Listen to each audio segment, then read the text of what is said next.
स्त्री पुरुष बराबर अंदर बाहर एक होते, देवों में भी अंदर बाहर एक होते, नारकियों में भी अंदर बाहर एक होते, त्रियंचों में कर्म भूमि में इस प्रकार के वेद वैषम्य पाया जाता है।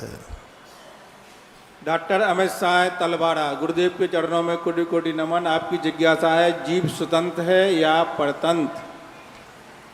दोनों है। संसार अवस्था में परतंत्र है, मूर्तिक है। क्योंकि व्यवहार क्या होता है, एक मिट्टी का घड़ा है, यदि उसमें घी रख दिया जाए तो वो सारे जगत में घी के नाम से जाना जाता है। ऐसा ही जीव जब पर के निमित्त में जाता है, निमित्ताधीन होता है, औदैहिक भाव को प्राप्त करता है, तो वह पराधीन हो जाता है। जब जब उसके औदैहिक भाव का अर्थ है निमित्त के अनुसार परिणाम करना, ये कैसा है, ये कैसा है, उसकी दृष्टि उसी पे चली, तो पराधीन है। संसार अवस्था में प्राय जीव पराधीन है। जीव कर्म चाहे तो हंसा दे, कर्म चाहे तो रुला दे, कर्म चाहे तो होश में ला दे, कर्म चाहे तो बेहोश कर दे।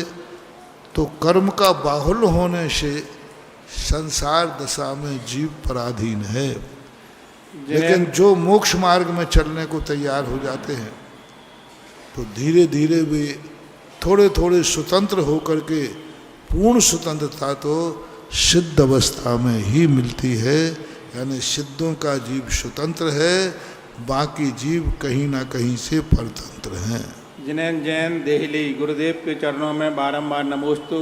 आपकी जिज्ञासा है कि घर में बिना प्रयोजन बेकार सामान पड़ा रहता है, जिसका बिल्कुल उपयोग नहीं होता है, बार बार उसे संभालते रहते हैं, मेहनत करते रहते हैं, तो ये बिना प्रयोजन सामान जो घर पर रखा रहता है, उसमें क्या हम लोगों को दोष लगता होता, और इस पर घर पर क्या प्रभाव पड़ता? परिग्रह का दोष लगता, मूर्छा का। मूर्छा ही तो परिग्रह है। अब उस वस्तु को तुम रखे हो, कोई उपयोग की संभावना नहीं, तो मूर्छा है, बराबर परिग्रह का दोष है। एक व्यक्ति एक वस्तु का उपयोग कर रहा है, वो एक व्यक्ति उपयोग नहीं कर रहा है, फिर भी जोड़ के रख रहा है, तो जोड़ के रख रहा है, वो ज़्यादा कर्म को बंद कर रहा है, उसकी मूर्छा ज़्यादा है जो उपयोग कर रहा है उसकी अपेक्षा। वास्तुशास्त्रों के अनुसार निष्प्रयोजन वस्तुएं घर में रखने से नकारात्मक दृष्टि बनती है।